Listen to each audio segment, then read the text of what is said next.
Ambassador stood alone in the observation deck of Orbital Station 7. His 4 thin arms hung loose at his sides. His large black eyes watched the planet below. Prime was burning. From this high up he could see the fires.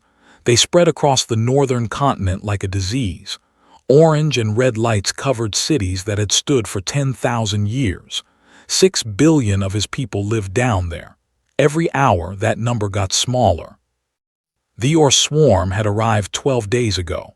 No one knew where they came from. No one knew what they wanted. They simply appeared at the edge of the system, a massive cloud of bioships that moved like a single living thing. The defense fleet tried to stop them. That fleet no longer existed. Turned away from the window, he could not watch anymore. His reflection stared back at him from a dark screen. He was tall and thin, with blue-gray skin and antennae that drooped with exhaustion.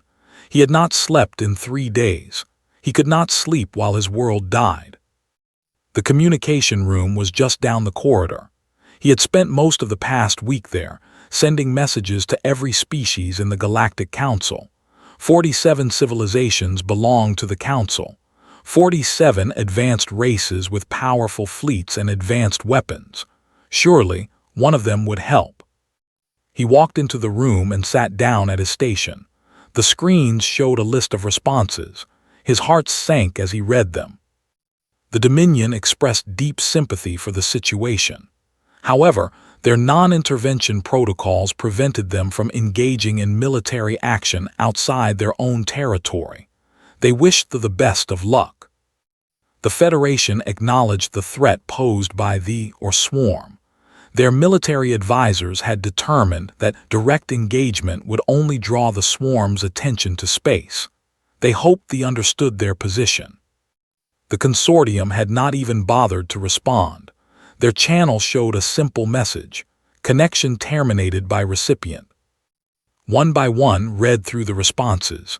Some were polite, some were cold, some tried to explain their reasons, but they all said the same thing in the end: no one was coming, no one would fight. The last response came from the assembly. They were old friends of they had traded together for centuries. Their ambassador had attended its bonding ceremony. Surely they would help. The message was short. The assembly had voted to close their borders. All non-essential traffic was suspended until further notice. They expressed their deep sorrow at the fate of the people and hoped that their spirits would find peace in the afterlife. Closed the message. His hands were shaking. He looked at the list of 47 species and realized that not one of them would risk anything to save his people. The galaxy was full of powerful civilizations, but when darkness came, they all hid behind their borders and watched. He thought about the evacuation ships.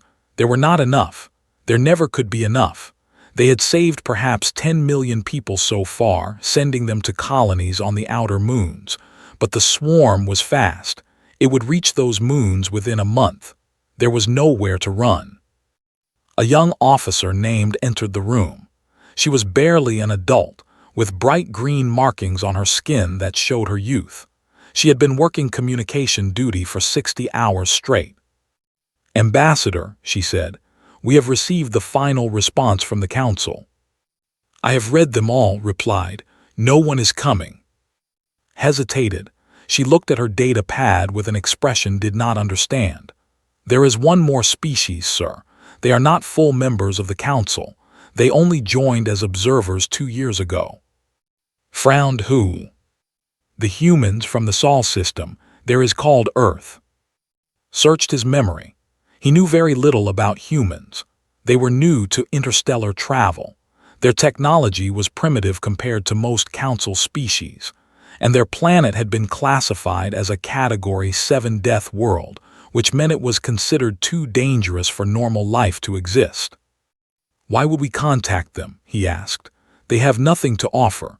Their ships are small and slow. Their weapons are generations behind ours, and they are on the other side of the galaxy." Looked at him with tired eyes. "Because we have tried everyone else, Ambassador, and they are the only ones left." Sat in silence for a long moment. Below him, his world burned. His people screamed and died, and the galaxy watched and did nothing. He had nothing left to lose. "Open a channel to the Sol system," he said. "Send them everything. Our situation, our coordinates, the data we have collected on the swarm. Tell them we are dying and we need help." Nodded and began working at her station. The signal would take time to reach Earth, even at faster-than-light speeds, and there was no guarantee that anyone would answer. The humans might be just like all the others. They might read the message, feel a moment of pity, and then turn away. But had learned something in the past 12 days. Hope was the last thing to die. Even when everything else was gone, even when the fires burned and the screams filled the air, hope remained. It was small and fragile and foolish, but it was all he had left. He stood by the window and watched his world burn. Somewhere out there, 800 light-years away, a small blue planet orbited a yellow star. A planet full of creatures that had survived things that should have killed them.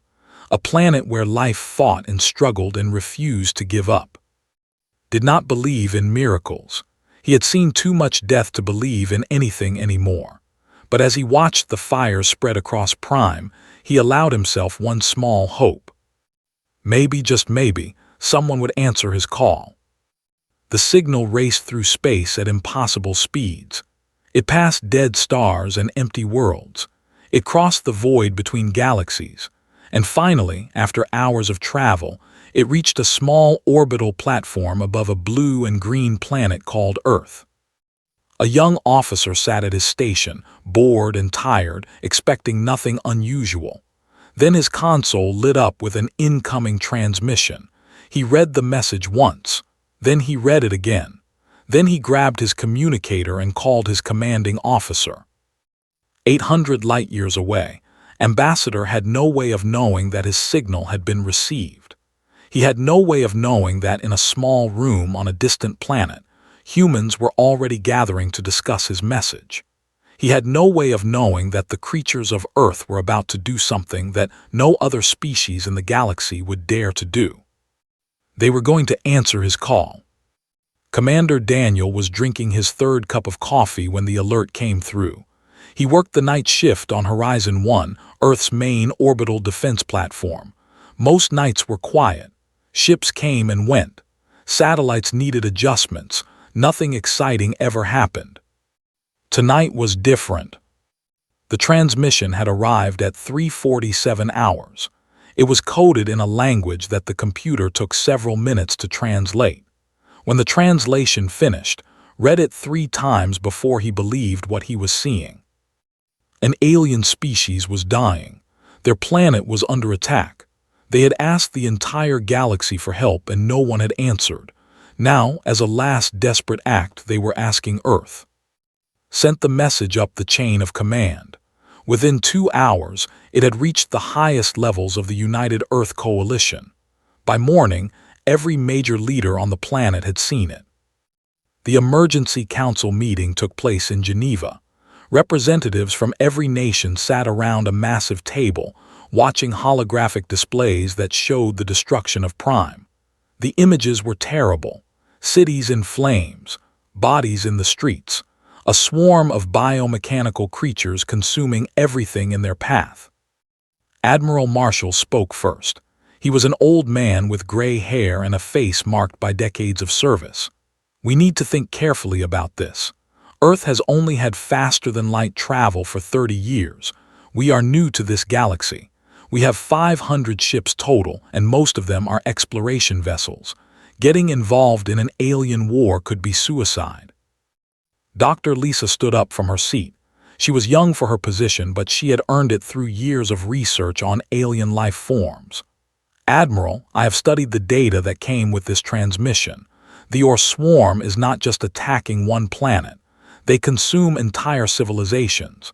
They spread across space like a disease. If we do nothing, they will eventually reach Earth." "Eventually is a long time," Marshall replied. "We could use those years to build up our defenses. Or we could stop them now while they are focused on someone else."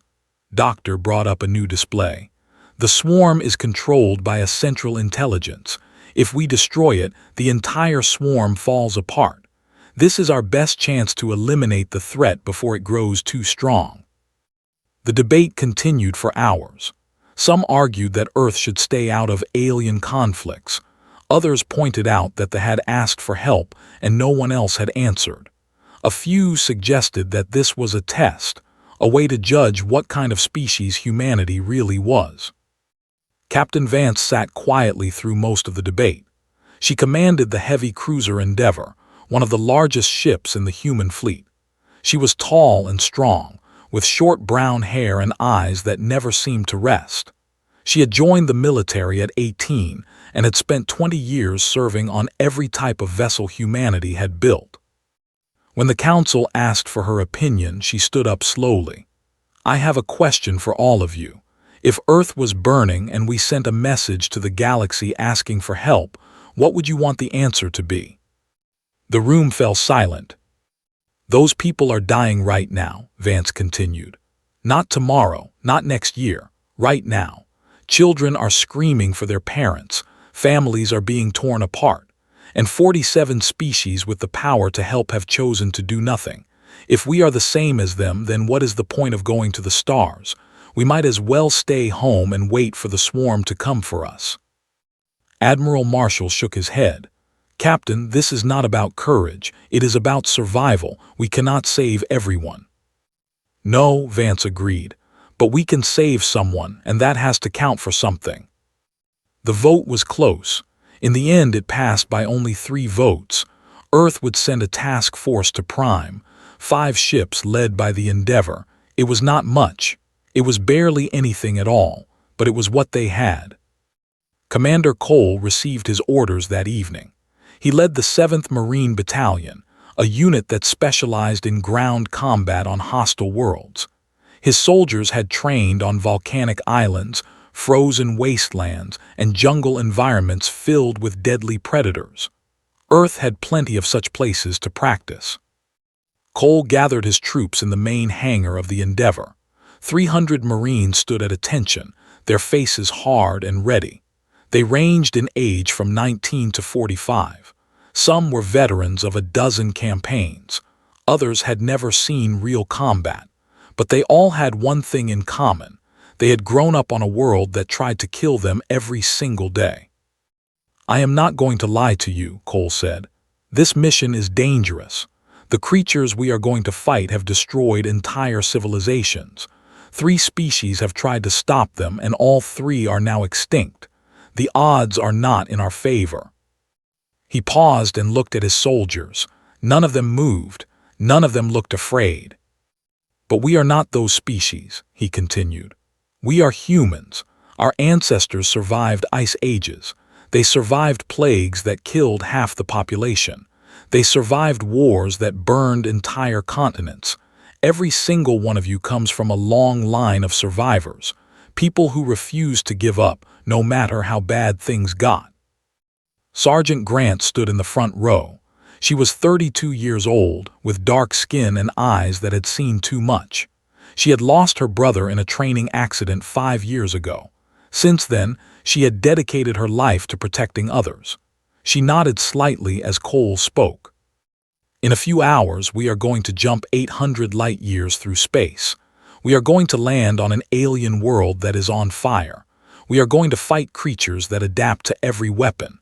And we are going to win, not because we are stronger or smarter, but because we do not know how to stop fighting. That is what it means to be human." Lieutenant Torres ran the final checks on the navigation systems. Chief Engineer Brandon Hayes pushed the engines through one last test cycle. Doctor packed her research equipment and prepared for the most important mission of her life. At 2200 hours, the task force left Earth orbit. 5 ships, 3,000 humans heading into the unknown. The Endeavour led the way, its heavy armor gleaming in the light of the sun. Captain Vance stood on the bridge and watched the stars stretch into lines as the ship entered hyperspace. Somewhere out there, a dying world waited for them. An ambassador named sat alone in an orbital station, hopping against hope that someone would answer his call. He had no way of knowing that help was already on the way. He had no way of knowing that the of Earth were coming. And they were bringing everything they had. The journey took 14 hours. 14 hours of traveling through folded space, crossing distances that would have taken centuries at normal speeds. The crew of the Endeavour used the time to prepare. They checked their weapons. They studied the data on the or swarm. They wrote letters to loved ones back home, just in case. When the ship emerged from hyperspace, the first thing they saw was smoke. The entire northern hemisphere of Prime was covered in a thick gray cloud. Beneath it, fires burned in patterns that looked almost organized. The swarm was not just destroying the planet, it was consuming it. Captain Vance stood on the bridge and stared at the display. She had seen war before. She had seen cities bombed and villages burned, but she had never seen anything like this. This was not war. This was extermination. "Contact Orbital Station 7, she ordered. "Tell them we are here." The communication officer sent the signal. For a long moment there was no response. Then a voice came through, thin and weak and filled with disbelief. "This is Ambassador of the Collective. Is this real? Are you truly here?" Vance leaned toward the microphone. "This is Captain Vance of the Earth vessel Endeavour. We received your distress signal. We are here to help."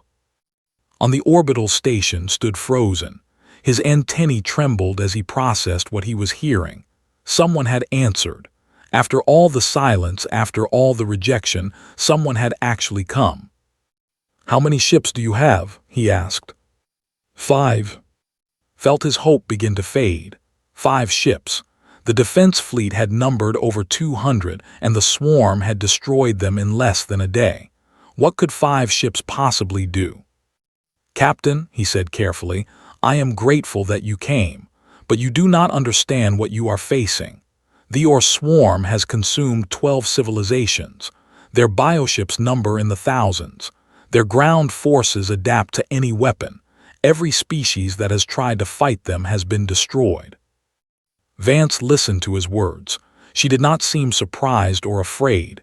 She simply nodded and said, "Tell me everything you know about them. Weaknesses, patterns, anything that might help." For the next hour, shared all the data they had collected. The swarm was controlled by a central intelligence, a massive bioship hidden somewhere on the planet's surface. It directed the actions of every creature in the swarm. Without it, the individual units would fall into chaos and eventually die. The problem was reaching it. The bioship was protected by millions of swarm creatures. Every attempt to destroy it had failed. They had tried missiles, orbital strikes, and ground assaults. Nothing worked. The swarm simply adapted and overwhelmed any attack. When finished, he expected the humans to reconsider. He expected them to realize the truth. This mission was impossible.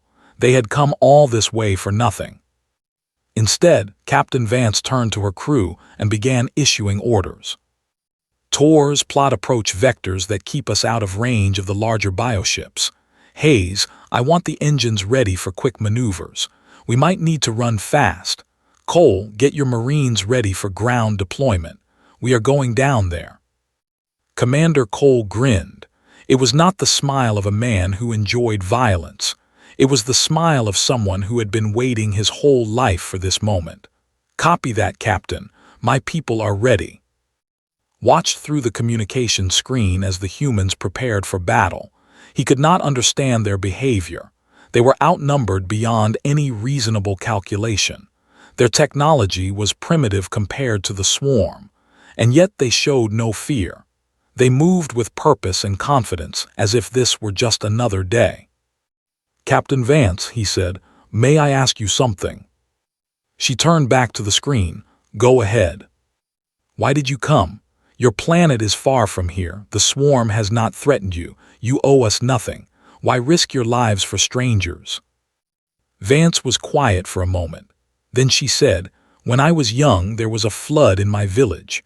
The river rose so fast that people did not have time to escape.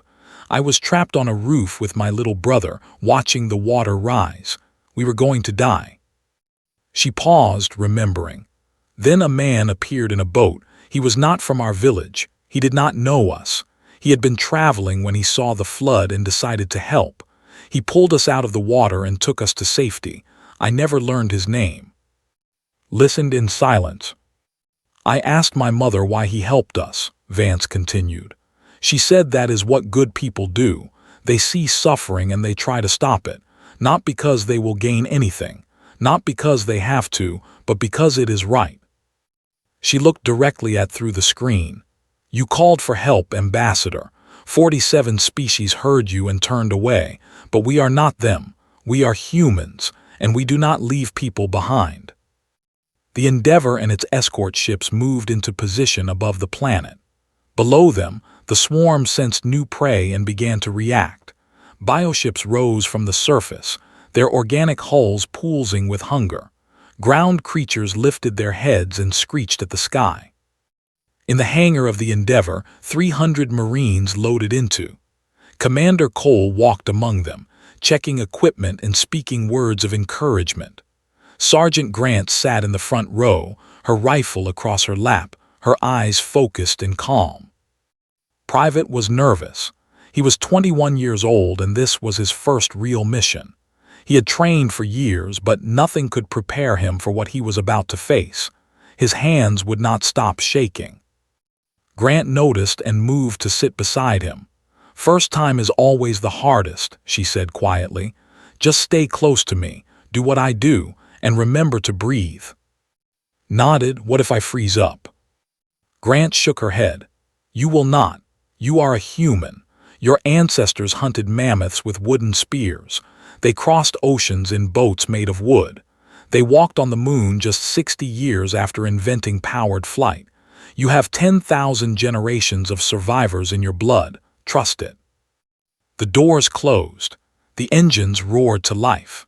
And the Marines of Earth descended toward an alien world, ready to fight a battle that no one believed they could win. Ambassador watched them go. For the first time in days, he felt something he had almost forgotten. Hope. They hit the ground hard. Commander Cole was the first one out, his boots slamming into the ash-covered dirt of Prime. The air smelled like burning metal and something else, something organic and wrong. All around them, the ruins of a great city stretched toward the horizon. Move out, Cole ordered. Standard formation, watch your corners. 300 Marines spread across the landing zone. They moved in tight groups of 10, covering each other as they advanced through the wreckage. The streets were filled with debris.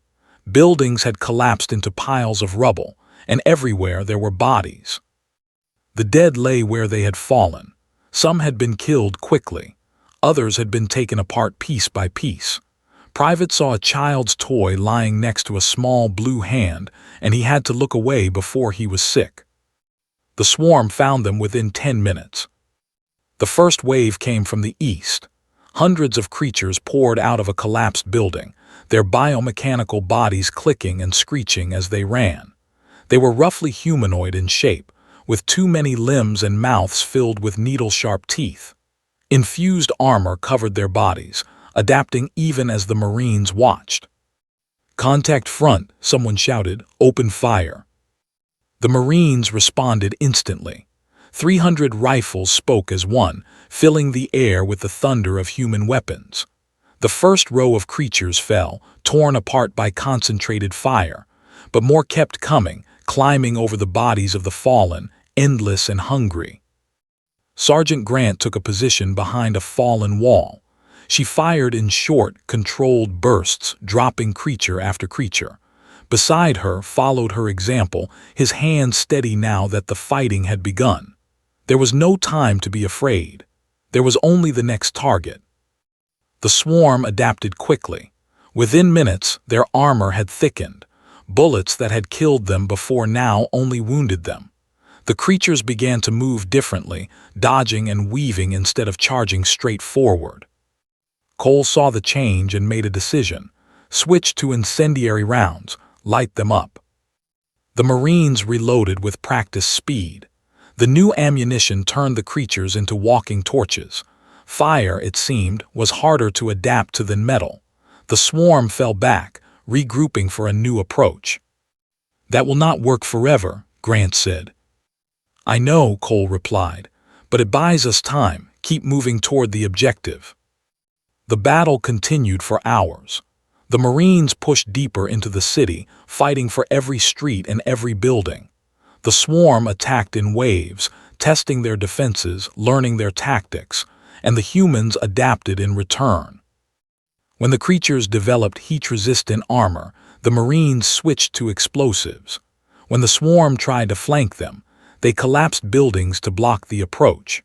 When a group of flying creatures attacked from above, Corporal Perry shot them out of the sky with a weapon he had built from spare parts and determination.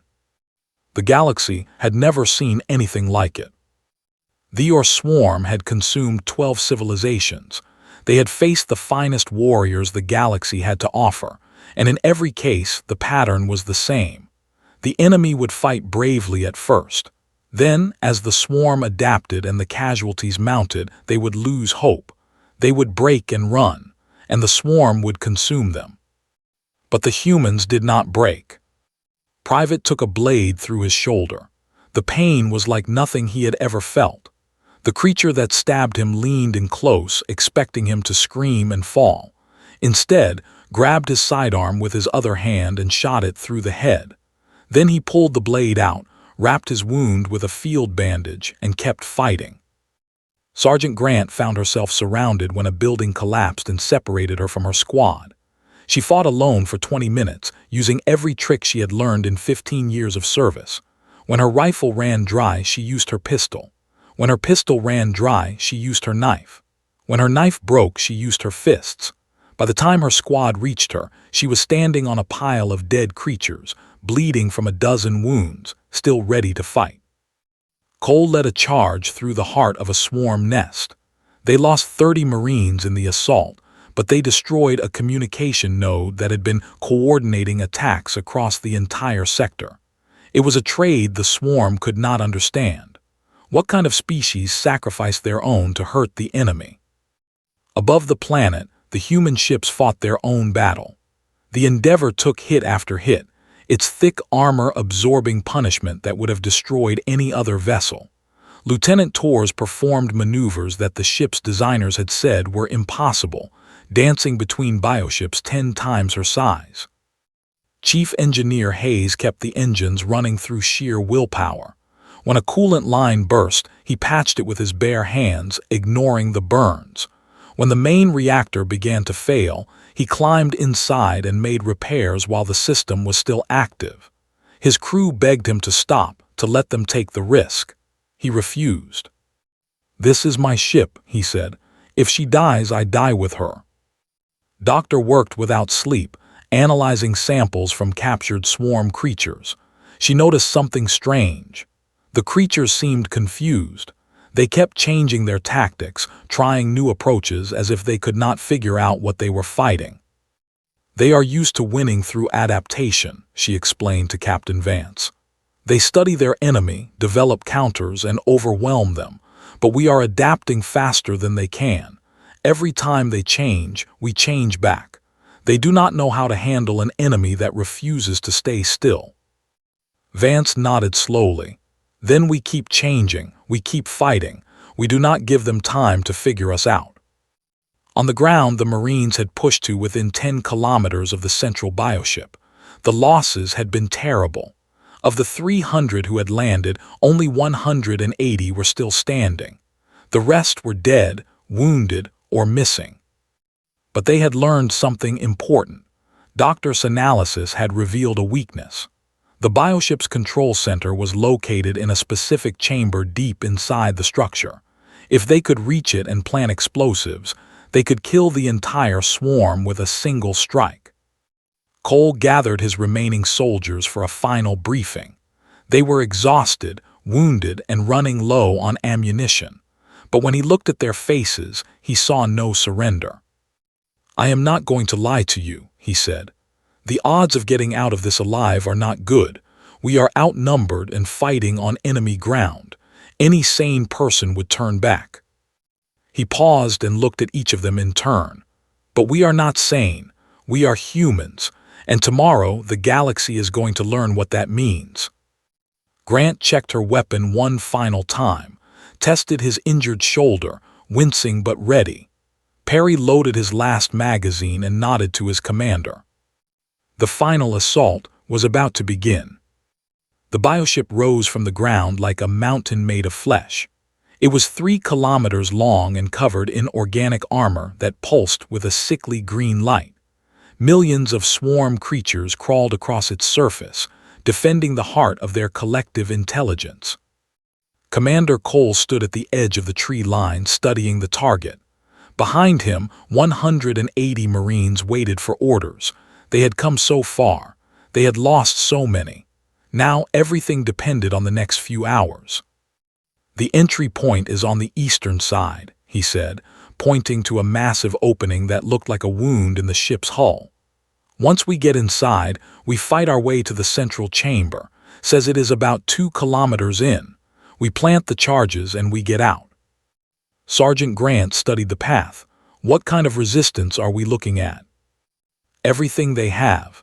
The swarm knows we are here. They know what we want to do. Every creature on this planet is going to try to stop us." The Marines were silent. They understood what he was not saying. Most of them would not survive this. Cole looked at his people one last time. "I am proud to serve with every single one of you. Whatever happens in there, know that you have already made a difference. You answered a call that 47 species ignored. You came to help people you had never met. That is what makes us human. That is what makes us worth saving." He raised his rifle. "Let us finish this." The assault began at dawn. The Marines charged across the open ground, firing as they ran. The swarm rose to meet them, a wall of claws and teeth and hunger. The two forces collided in an explosion of violence that shook the earth. Private fell first. A swarm creature caught him from behind, driving him to the ground. Grant saw him go down and turned back, emptying her magazine into the creature. She pulled to his feet and pushed him forward. "Keep moving. Do not stop for anything." They reached the entry point with 150 soldiers still standing. The inside of the bioship was worse than anything they had imagined. The walls were made of living tissue that pulsed and writhed. Strange fluids dripped from the ceiling. The air was thick with a smell that made their eyes water. Cole led the way, moving by instinct through corridors that twisted and turned without logic. The swarm attacked from every direction. Creatures burst from the walls, dropped from the ceiling, rose from the floor. The Marines fought for every meter, leaving a trail of dead bodies behind them. By the time they reached the halfway point, only 80 Marines remained. Corporal Perry took a position at a narrow junction and waved the others forward. "I will hold them here. Go." Cole grabbed his arm. "You cannot hold this alone. You will die." Perry smiled, the calm smile of a man who had made peace with his fate. "Then I will die fighting. Now go save the galaxy, sir." There was no time to argue. Cole nodded once, a gesture of respect between soldiers, and led the remaining Marines deeper into the ship. Behind them, they heard Perry's rifle roar as he made his last stand. The central chamber was enormous. It stretched for hundreds of meters in every direction, filled with organic machinery that understanding. And at the center, floating in a pool of glowing liquid, was the... It was not what they had expected. It looked almost beautiful, a vast network of neural tissue that pulsed with light. As they entered, it seemed to notice them. A voice filled the chamber, speaking directly into their minds. "You are the humans, we have studied you. You are fascinating. So small, so fragile, yet so determined to destroy yourselves. Join us. Become part of the swarm. We can make you immortal." Cole did not hesitate. "Is this the target?" Doctor had come with them, refusing to stay behind. She studied with her scanner and nodded. "This is it. Destroy this and the swarm dies." "Then let us get to work." They screamed. Every swarm creature in the chamber attacked at once. It was chaos. Marines fell left and right, overwhelmed by the sheer number of enemies. But they kept fighting, kept buying time for the demolition team to plant their charges. Grant fought her way to Cole's side. "The charges are set, we need to go." Cole looked around. Of the 180 Marines who had entered the bioship, only 12 were still standing. They were surrounded on all sides. The exit was 2 kilometers away. There was no way they could make it in time. He made his decision. "Get them out of here, Grant, all of them." She stared at him. "Sir, no, you cannot stay behind. Someone has to trigger the charges manually. The remote detonator will not work through all this organic material." He placed a hand on her shoulder. "You have been the best soldier I have ever served with. Now I need you to lead these people home." Grant wanted to argue. She wanted to find another way. But she looked in his eyes and saw that his mind was made up. "I will tell them about you," she said. "Everyone on Earth will know what you did here." Cole smiled. "Just tell them I did my job, now go." Grant led the remaining Marines toward the exit. They fought through swarm after swarm, moving faster than should have been possible. Behind them, Cole made his last stand. He fought alone against an army. His rifle ran dry and he switched to his pistol. His pistol ran dry and he used his knife. When his knife broke, he fought with his bare hands. The swarm could not understand him. What kind of creature fought without hope of survival? What kind of being refused to stop, even when death was certain? As the charges counted down, Cole looked up at the one last time. "You wanted to know what makes us different, this. We do not give up, we do not surrender, and we will never ever stop fighting for the people we love." He pressed the detonator. The explosion tore the bioship apart. The died in an instant, its vast consciousness scattered to nothing. Across the planet, every swarm creature stopped moving. They stood frozen for a moment, their coordination gone, their purpose lost. Then, one by one, they fell. Grant and her Marines burst out of the bioship just as it collapsed behind them. They ran until they could not run anymore, then turned and watched the structure burn. In orbit, Captain Vance saw the readings and allowed herself a moment of hope. "It is done," she said. "The swarm is dead." In the following days, the human fleet swept across Prime, destroying the scattered remnants of the swarm. They emerged from hiding, staring in disbelief at their saviors. 6 billion people had been reduced to 4 billion, but they were alive. Their world would survive. Ambassador met Captain Vance on the surface of his wounded planet. He did not have words for what he felt. Gratitude seemed too small. Respect seemed too simple. He looked at this human woman, this creature from a death world, and he understood something that would change the galaxy forever. 1 month later, he stood before the Galactic Council. 47 species watched as he recounted the battle for Prime. They listened in silence as he described the humans who had crossed 800 light-years to fight and die for strangers. "You asked for help," he said, his voice steady and strong, "and everyone in this room stayed silent. But the humans came. They lost good soldiers. They sacrificed their lives. And when we asked them why, they said it was because it was right." He paused and looked at each representative in turn. "You call their world a death world. You call them primitive, but I saw them fight. I saw them refuse to surrender when any rational species would have run. They are not stronger than us or smarter than us.